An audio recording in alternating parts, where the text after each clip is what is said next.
What's up, rockers? Let's do this. Let's get into some solos. Today, so whether you're brand new to solos or you've already got some licks under your belt, you've already know some scales, some basic licks, but you're really just trying to take it to the next level, this lesson's really going to help you. I'm going to go through 7 techniques that I wished I would have known starting out. And that's really just going to make it so much fun, because that's what we're after anyways. When it comes to guitar soloing, it's designed to be fun and to draw you in and to really enjoy it. So let's take it one step at a time. We'll start with some basic stuff, just kind of starting with what the scale is, what we're going to be using, and then we're going to hit the ground running after we establish that. So think of it like this. There's really like 2 types of solos for most genres of music. You've got kind of like a major solo or a major key that you're playing in, which is going to be, a lot of times it's for like pop music, maybe some slower country, maybe some soft rock, just that ballad, pretty acoustic, a lot of times the slow, pretty stuff. I'm covering that in another lesson. What we're doing today is what's called the minor pentatonic solo, or the solo that you can play the scales that you'd use over all kinds of stuff. You could use it over blues, over rock and roll, over more the edgy type of country, alternative or grunge, funk, even certain types of R&B, reggae, or soul. So it covers a ton. So again, what we'll do is we'll start with kind of the scales, and then we're just going to jump in. So let's start off with what the scale that we're going to use is. So minor pentatonic, all that means minor. Anytime you hear the word minor, it means we're flatting the third. So a minor chord, minor scale, it's a flatted third of that key. So in here we're in the key of A, right? We're just going to flat the third note. And penta means 5, so 5 notes. That's what makes it really cool, because literally we're just playing the same 5 notes over and over, up and down the scale and up and down the neck. I throw in a 6th one, which is the flatted 5th note, just because it's fun. So again, if you know this, stick with it for another 60 seconds and we're going to start rocking here. But what the scale is, minor pentatonic. So you've got a 1, your flatted third, a 4, 5, and a flatted 7th. So if I play those a little faster, now we're just going to repeat them. And go as high as you can in this position, using those same notes, and now we're just going to descend.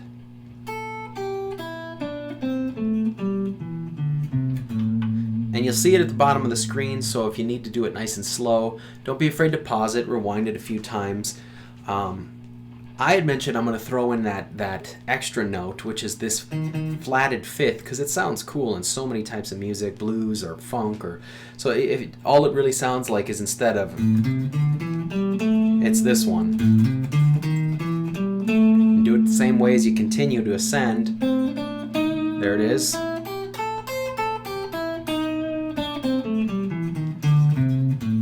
Just allows for all kinds of really cool little things that you can do with it. So there's 5 different ways to do that scale, guys. There's 5 different positions. Keep in mind, guitar's not like a piano where if you look at a C, you can play it on all 88 keys. You can see every single C on the keyboard or on the piano. Guitar's a little different. It's a different animal, so they're all over the place. So what we're going to focus on is I'll lay out in a visual and in an attachment what the 5 scales are, but we're going to focus on one, because theory and all that's important, but we'll do that in another lesson. This is designed just to kind of hook you, to get you having some fun with some really cool concepts and techniques that'll get you good at playing guitar and soloing.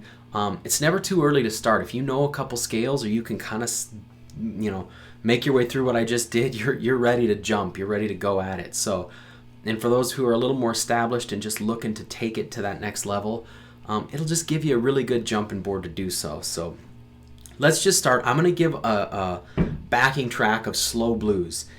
Reason I love slow blues is because it's so open. You can practice and do all kinds of stuff. Half the times you make a mistake and it's like, it's no big deal, right? And all of this, if that's not your jam, you like other types of music, all the other genres I mentioned, just once you take these concepts, apply it to them, okay? So let's start with concept number 1. That's going to just be simply, if you play the scale, so instead of playing it like this, pick different starting points and different stopping points to get your ear used to where to go and what sounds good for you. So I'll just take, for example,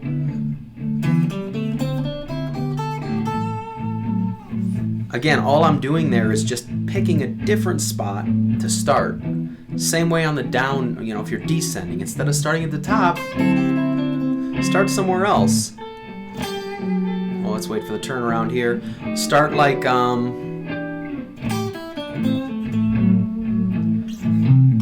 now you'll notice I hit that twice. There's little things you'll do here and there, but for the most part, get comfortable with just, of all 5 notes in there, or 6, just pick different ones to start on and then ascend, pick a different one and then descend.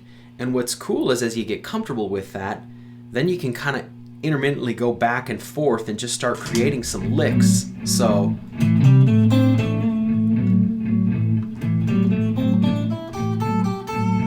again, all I'm doing is just going up the scale like you probably already know how to do.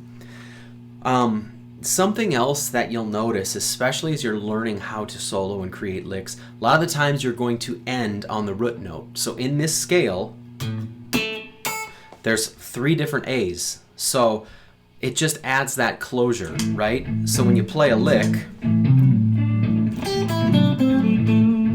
it provides that kind of closure, right? We'll build into some other things, but while you're starting, that's good to know.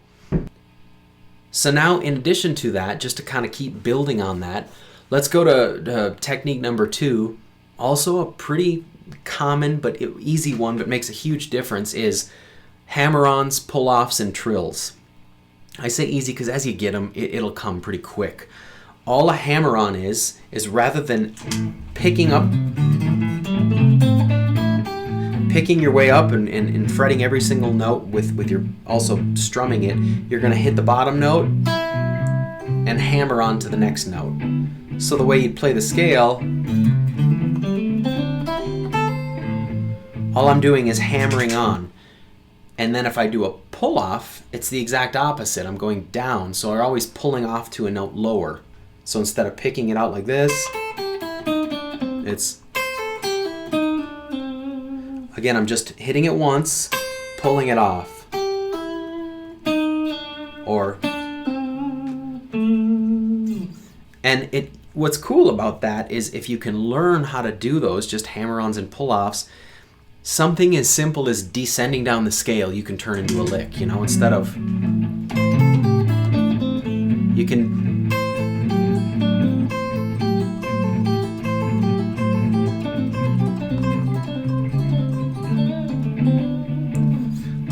now, again, if you're new, don't be like, hold on, that's too much. I'm trying to go at a speed where it's like if you've got some licks under your belt, sticking with this, you're going to walk away with some great takeaways. And if you are new, the beauty of YouTube, just rewind it a couple of minutes here. But that's what you're kind of going for, is knowing when to tastefully use those. So again, hammer-on is going up to a note, pulling off. It's going down to a note. You're picking it only one time each time. And then for a trill, it's just simply a series of those. Looks like this.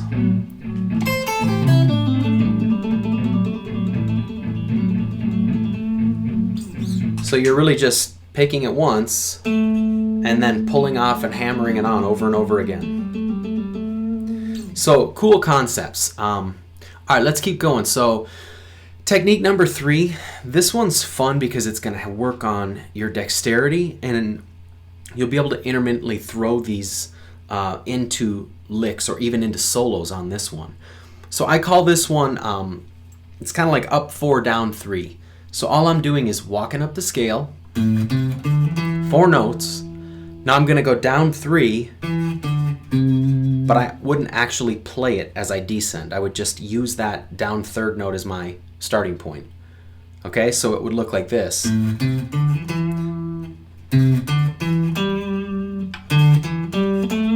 Every time I did that, I just went down 3 notes and used that as my new starting point to go up another 4. It happens to be basically the first note of the scale, go up 4, second note of the scale, go up 4, third note, and so on. And you just work your way up. Now on the way down, it's kind of the same thing. You're just going to descend 4 and then go back 3 for that starting point.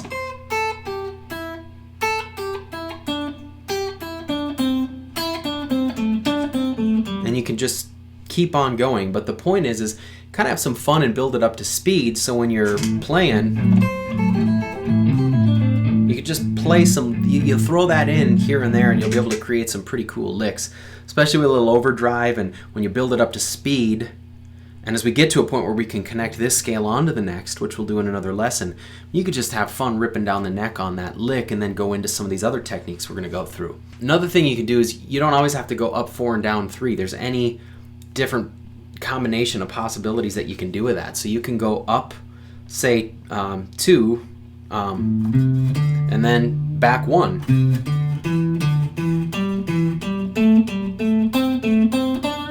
You'll hear that a lot of the time. Just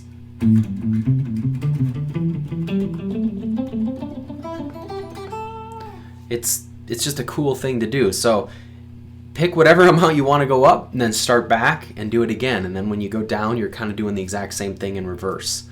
So that's cool. Let's go into the next technique. Next technique I like to do is barring. So rather than just say descending in the scale, again, we're using these same 5 to 6 notes. You can bar them. So I'm just going to take 2 notes at a time.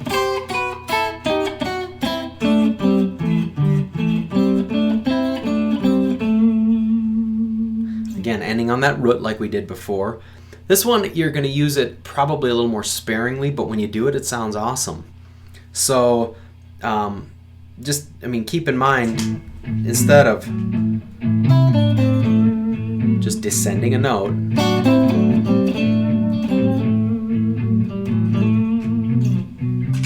so this one you'll probably use more sparingly, but it sounds cool when you're, just knowing when to use it. And when you mix it in with a couple of the other things we're going to talk about, it's where it really starts to sing. So let's move into the next one, which is bending. Now this, of the people that I've taught, of all the people, they always come to me and they're like afraid to bend when they're getting to that stage. And you'll see them kind of using one finger and going at it. Guys, my thoughts are, you got all this muscle in your hand and these extra fingers, use them. So if I'm bending like this and having a hard time, put these other fingers behind it. Don't be afraid to reposition your hand in a way that's going to be comfortable. And it makes bending a lot easier. Usually when my thumb's back here, it's when I'm doing kind of faster fret work or moving up, because it's hard to do if it's hanging over. But when I'm playing chords, a lot of the times the thumb is there, whether I want to use it to fret or whether I just want to use it to mute so I can. So when it comes to bending, just relax, give yourself the freedom to make some mistakes, and realize the cool thing about the minor pentatonic scale is you can bend almost any note and it's going to sound great. So if I go back to this blues groove and I just, instead of descending the scale again, pick notes to bend, and they all sound amazing, right? So when you do bend, guys, all you're doing is going from one note to the very next note in the scale. So instead of going, for example, I'll start in the middle, you're bending from this note up to that one. Same exact thing you played, but sounds, in this case, sounds cooler. So there's all kinds of ways that this opens up now for you to do. So you could do it just going up the scale, or you can bend it into it, or you can bend it and then play that note.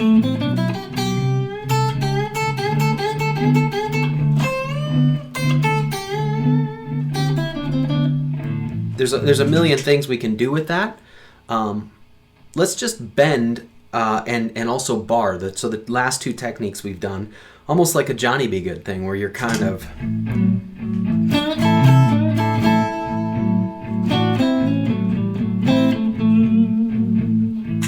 People a lot of times, wait, stop, let me see what you just did. Again, guys, I'm using the exact same notes you're already used to playing. I'm bending. And instead of just going into that next note, I'm actually bending and barring it then. Then you can combine them and actually bar while you bend. All right, so you might have to, if you're new, just rewind it a couple times. You'll see. The other awesome thing with bending it is you don't have to just bend up. You can bend down. You can bend up, hit another note, and then release, which in this case happened to be the exact same note we were going into. Here you could do it different, right? Or you could bend, and then go into the pull-off. Here's a bend and a release. So there's just a million different things you can do if you kind of get that bend down. Last thing I'll say about this is if you happen to hit a note where it just doesn't sound right, encourage you to try every note in the scale. Say you do this, and you get here, and you're like, it doesn't sound right. The only reason it doesn't sound right is because you're bending it. To get this one to sound right, remember we got to bend to the next note in the scale. That's quite a big bend. It's going up at 1.5 steps. So just kind of food for thought. If you ever hit one that doesn't sound right, you just really probably got to nail it,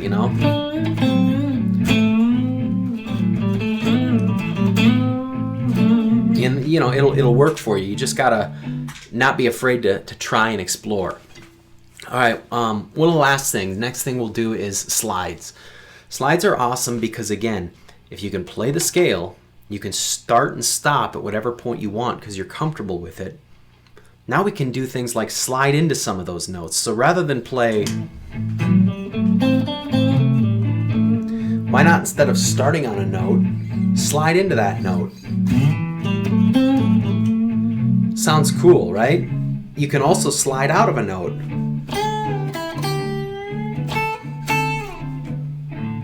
By the way, all the things we're using with this scale, they also work up here. So if I'm going to slide down, it's the exact same. So sliding is great because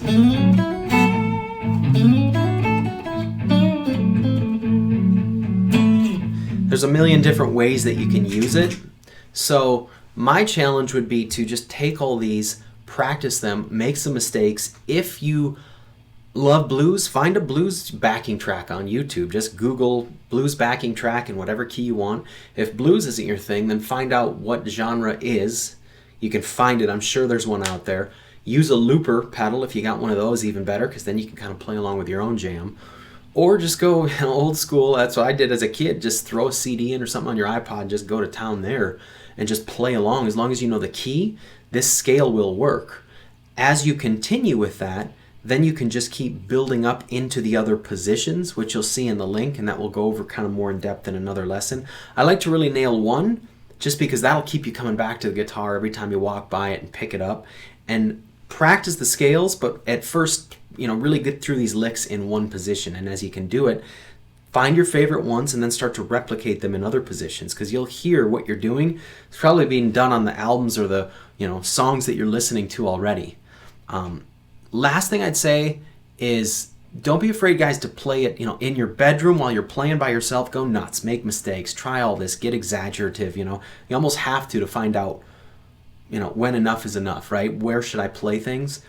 When you're playing live, whether it's in some worship band or live in a club, whatever it is you're doing, that's where I'd say just listen and be tasteful, because playing a solo and playing lead guitar, they're kind of different. What I mean by that is, as soon as someone starts learning this, the temptation is to play and to just shred on every open opportunity in the song. And really, solos are meant for a part of the song, some tasteful licks here and there, and then just some cool rhythm and lead strumming throughout the rest. So just have fun with it and be tasteful is what I would recommend, because if you always have to feel you gotta play, you're starting to play from here and not here, just relax, find the openings and have fun with it is the biggest thing. So guys, if you like this, there's no greater way you can say thank you by just clicking subscribe. Share this with your buddies. That means a ton. I can keep doing this because of that. So I look forward to meeting with you again soon, and happy rocking out, guys. Cool.